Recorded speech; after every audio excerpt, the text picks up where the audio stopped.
Hola, te doy la bienvenida a nuestro video de respuestas de preguntas que quedaron sin respuestas de nuestro webinar de diciembre, cuando hablamos sobre la planificación del 2025. Así que de inmediato le doy el paso a mi compañera de trabajo, Rodali Santana, que si asistes a nuestros webinarios mensuales, ya la conoces. Es la que está por detrás de bambalinas. Hoy está delante de cámara haciéndonos las preguntas para nosotros dar respuestas a esas que se quedaron sin respuestas en ese webinar.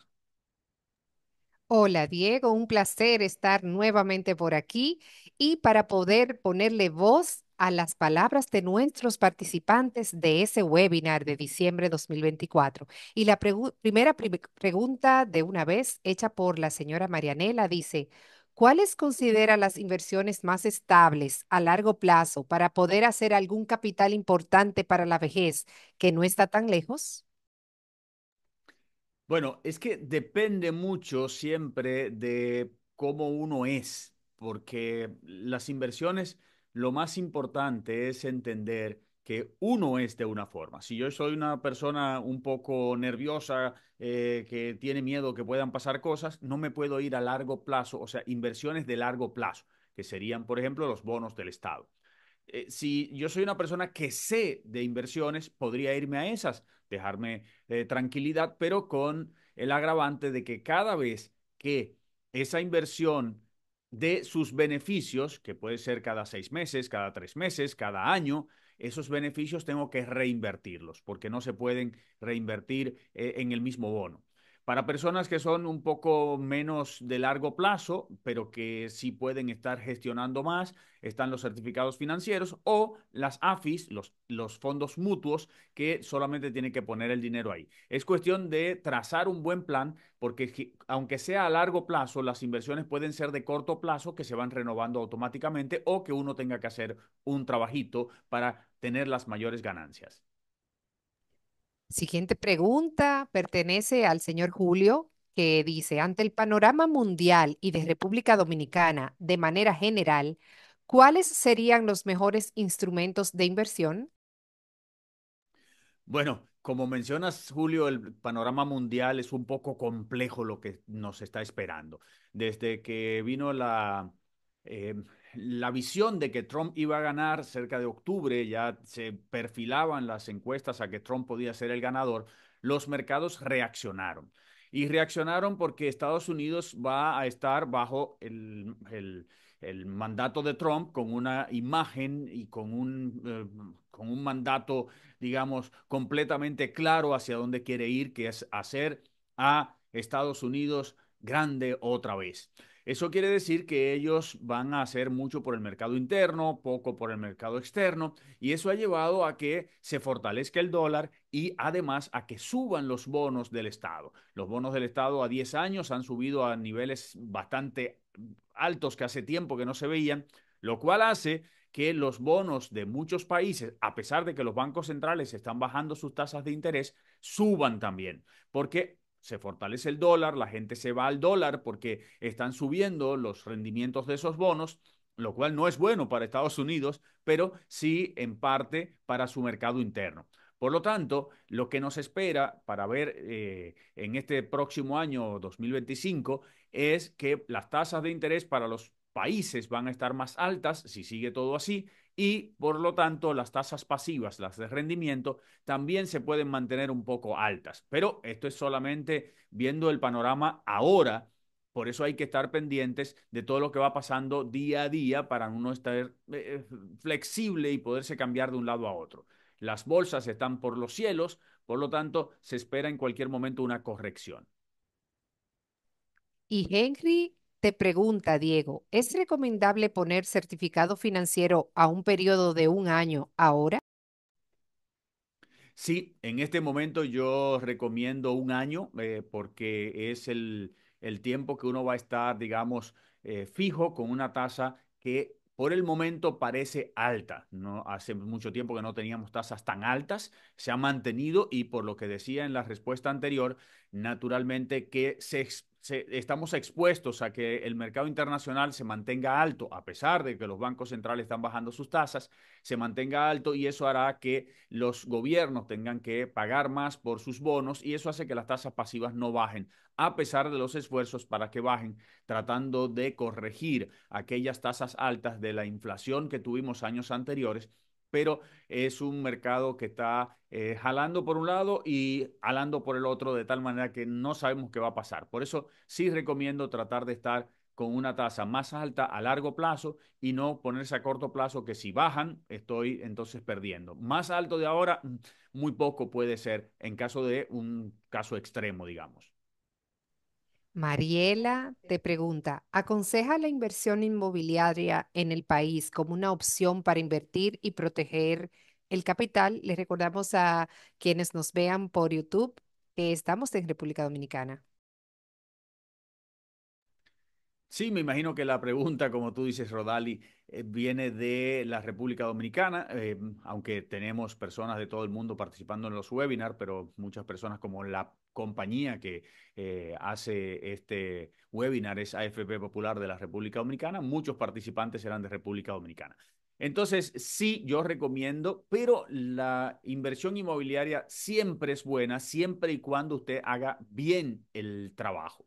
Usted tiene que buscar bien, el negocio se hace cuando se compra, no cuando se vende o más adelante. Esto quiere decir que si yo voy a comprar, tengo que estar claro en que estoy comprando una oportunidad, para que así, cuando yo vaya a pagar con un préstamo esta inversión, esté rentabilizando bien. Y es un negocio de largo plazo. Si lo piensas en 2 años, no vas a haber ganado gran cosa, sino que es a largo plazo. Por lo tanto, uno no debe meter todo su capital en este tipo de inversión, sino tratar con una parte de su capital para que esa parte no me haga falta caso que cualquier cosa necesite o que me quiera cambiar a otro tipo de inversión.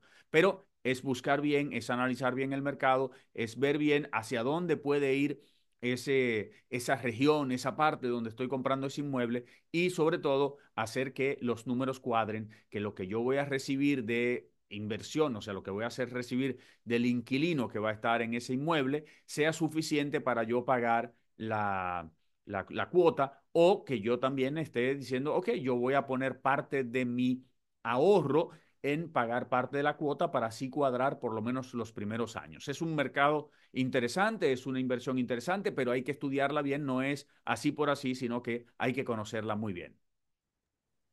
La señora Mayra dice, actualmente deseo abrir un certificado a plazo de un año. Me están ofreciendo una tasa de 8,70% de interés mensual. Mi monto para inversión es de 80,000 pesos dominicanos. ¿Es buena la tasa que me ofrece la banca?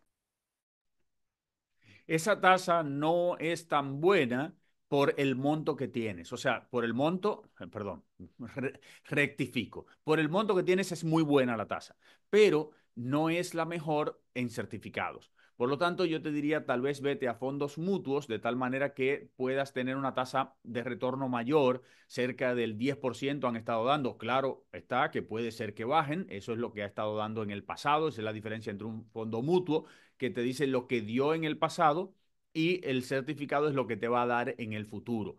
Entonces, es buena, un 8, pero en los próximos meses pudieras estar recibiendo hasta un 10% en República Dominicana por tu dinero en pesos dominicanos, de tal manera que yo te diría que es buena, pero no es la mejor inversión que puedes hacer.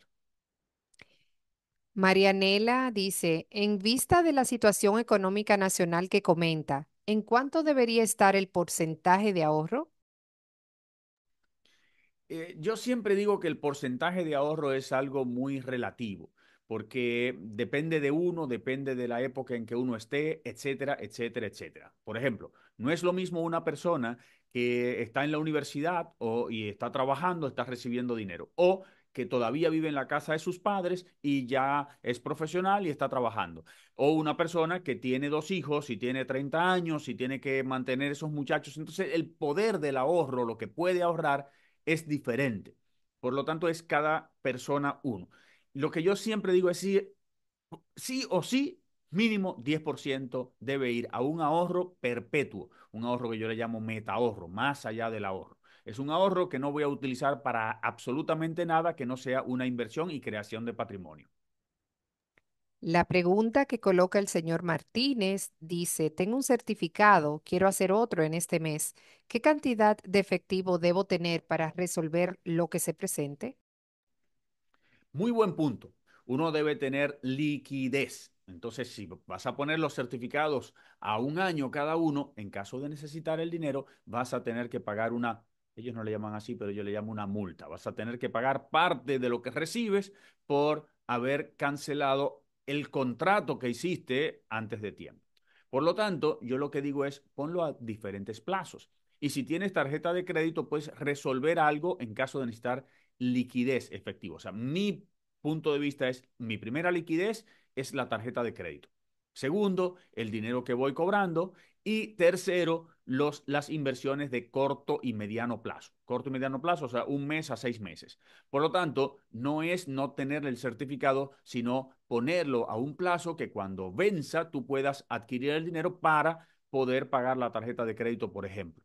Si no tienes la oportunidad de tener tarjetas de crédito para resolver con ese efectivo, lo que te diría es mejor vete a fondos de inversión que sean totalmente líquidos, que puedas sacar todos los días y de esa manera estás como si fuera un certificado, recibiendo intereses a nivel de los certificados, pero con la facilidad de sacar la liquidez. No sé si tienes algún comentario con esto, Rodali, porque tú tienes mucho conocimiento bancario, 25 años de banco no son para dejarlos de lado.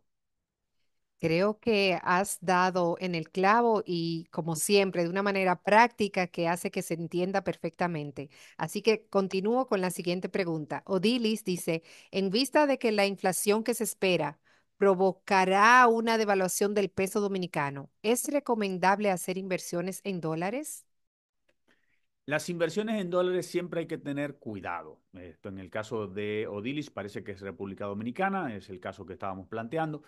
Hay que tener cuidado con las inversiones en dólares. Cuidado en el sentido de que si yo pienso cambiar mis pesos a dólares para luego cambiarlos de dólares a pesos, estoy perdiendo dos veces. Entonces eso es muy complicado cuando uno habla de inversiones. Lo que yo te recomendaría es que si ese dinero no lo vas a necesitar en el transcurso de los próximos 3, 5 años, entonces sí puedes pensar en tener una inversión en dólares. En República Dominicana, el año 2024, la devaluación fue de un 6.5% y ya la programada para este 2025 es de 5.5%. Si a eso tú le agregas que consigues una buena inversión de un 4, un 5%, te aseguras un 9, un 9,5, un 10% de rendimiento en dólares. No creo que el peso se vaya a devaluar más allá del 6 o 7%.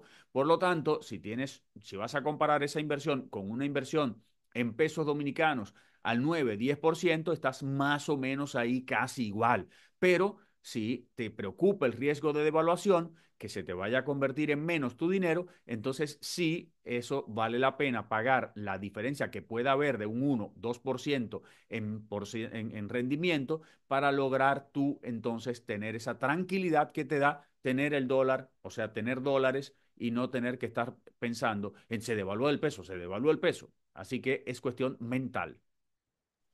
Nuestras preguntas, Diego, van en todas las áreas financieras porque das siempre mucho en los webinars. Esta pregunta dice de Tania, ¿cómo puedo cancelar los seguros de las tarjetas de crédito? Ay, sí, es que hablamos de eso, de esos gastos que tenemos en la vida. Yo le llamo a esos gastos fantasmas que uno tiene, unos seguros ahí que no los utiliza ni los utilizará y la posibilidad de que los use va a ser muy remota. Estoy hablando de los seguros que no son obligatorios, que son los de protección que no es a la tarjeta. Los de protección a la tarjeta son obligatorios. Pero esos de protección, no sé, a un montón de cosas que hay por ahí que se los ofrecen. A veces no se los ofrecen a uno, sino que simplemente se los ponen ahí sin uno darse cuenta o le hacen una llamada, uno cree que dijo que no y se lo pusieron. Entonces es cuestión de llamar. A veces le van a pedir que escriba una carta, uno se va a molestar porque para ponerlo no le escribió una carta, pero sí hay que hacerlo, va al banco, escribe su carta, llame al banco y pregúntele lo que tiene que hacer para cancelar esos seguros en la tarjeta de crédito que usted sabe que no va a necesitar. No estoy hablando de lo que usted dice, bueno, es un seguro de vida, es un seguro de desempleo, que si pasa algo, no, y yo tengo, no, pero si yo no soy empleado, ¿para qué estoy pagando un seguro de desempleo? Porque no me van a pagar si mis clientes no me compran. No me van a pagar. Ah, pero si tengo un seguro de accidentes personales, que caso que yo tenga un accidente y no pueda salir a trabajar, entonces eso me paga. Entonces usted dice, bueno, es tanto lo que yo utilizo con la tarjeta que vale la pena yo protegerme. Entonces hay que ver cuáles necesitas, cuáles son una posibilidad que te pase algo y sean buenos para ti y cuáles no y cancelar. ¿Cómo cancelarlo? Hablando con tu banco. Y Junior dice, tengo una deuda de un vehículo. Mi plan es saldarlo en 1 año y medio, ahorrando todo lo que pueda. ¿Es sabio hacer eso o mejor hago inversiones en vez de pagar la deuda? Pagar la deuda es una gran inversión. Lo que tenemos que entender es que nuestro patrimonio es lo que tenemos menos la deuda. Cuando yo tengo una deuda, si la acorto, si la reduzco, estoy incrementando mi total, mi patrimonio. Entonces, aunque yo ahorre, voy a aumentar mi patrimonio, pero si yo reduzco la deuda, también. Si reduzco la deuda, pago menos intereses y al pagar menos intereses tengo más potencial de ahorro. Entonces, reducir la deuda es una de las formas más impresionantes de usted ahorrar para hacer crecer su patrimonio. La señora Mari dice, tengo un préstamo hipotecario con una tasa de un 9% a 5 años fija. ¿Me convendría tomar un préstamo nuevo? Si es en República Dominicana, ese 9% es un excelente monto, es una tasa de interés muy buena, un 9%. Por lo tanto, si vas a cambiar el préstamo por otro, te va a salir una tasa más alta. No creo que vayas a hacer negocio y mucho menos vas a conseguir una tasa más baja que esa. Y está fija a 5 años, aprovéchala. Tenemos por aquí otra pregunta y luego de esta nos quedarán unas tres más, Diego. Dice la señora Rosa Margarita, como inversión, ¿es mejor dejar el terreno o construir? Imagino que te refieres, Rosa Margarita, a hacer una mejora y qué conviene más. Bueno, mira, si estamos hablando de una mejora, estamos hablando de, perdón, un terreno y una mejora, estamos hablando de que el terreno, la única rentabilidad que va a tener es una plusvalía en el tiempo y solamente la recibes si vendes el terreno. Pero si quieres tener un ingreso, entonces necesitas tener una mejora, o sea, construir un apartamento o apartamentos, construir una casa y alquilarlo.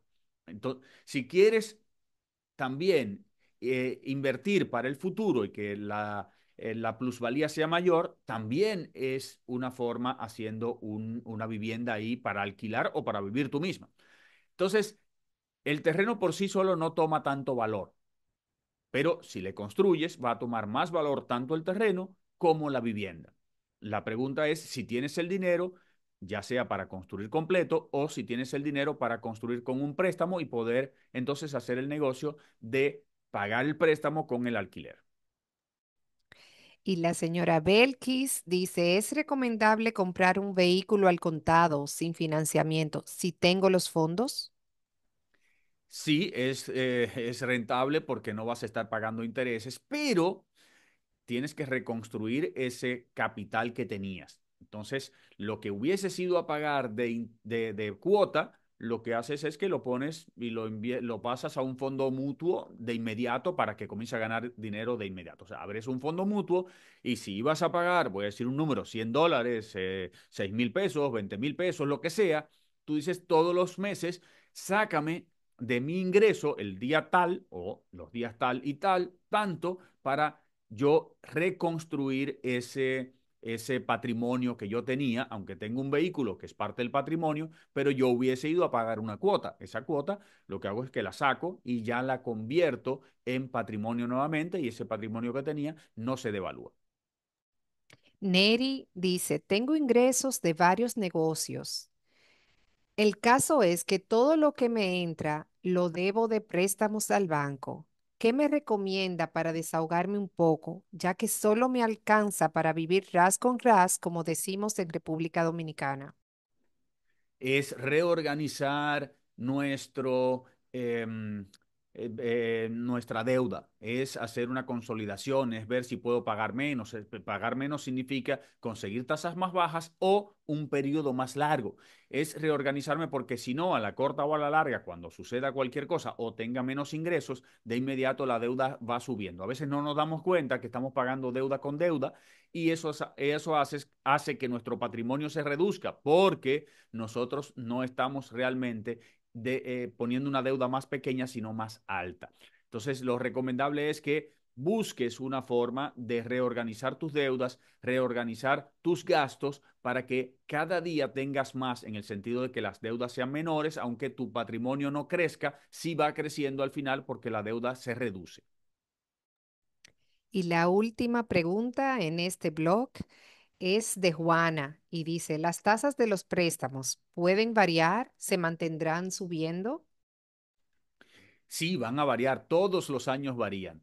A menos que tengas una tasa fija, todos los años varían. Se esperaba que con la reducción de intereses del Banco Central, que ya viene más de año y medio bajando los intereses, se esperaba que bajaran las tasas de interés activas del mercado, o sea, las que cobran los préstamos. Pero, como dije bien al principio de este video, el efecto Trump en el mundo está haciendo que los costos para los países de financiamiento suban. Por lo tanto, las tasas de interés de los préstamos pueden bajar por momentos, pero no se espera, o yo no espero, no es lo que dice todo el mundo, pero yo no espero que vayan a bajar gran cosa, porque a pesar de que el país en República Dominicana se soltó dinero del encaje legal, a pesar de que están haciendo todo para que la inflación esté baja, a pesar de todo, como quiera, los intereses de los préstamos no han bajado. Muchas gracias por estar aquí viendo todo esto, por llegar hasta el final. Rodali, muchas gracias por haberme acompañado con estas preguntas. Recuerden que todos los meses tenemos un webinar. Se pueden inscribir en las redes Diego Sosa Sosa. Siempre están las informaciones ahí. Y pueden seguirnos, además de recibir nuestro boletín que tiene todas las informaciones que yo publico semana a semana. Nos vemos en el próximo video. Realmente síganos para seguir conectados. Muchas gracias.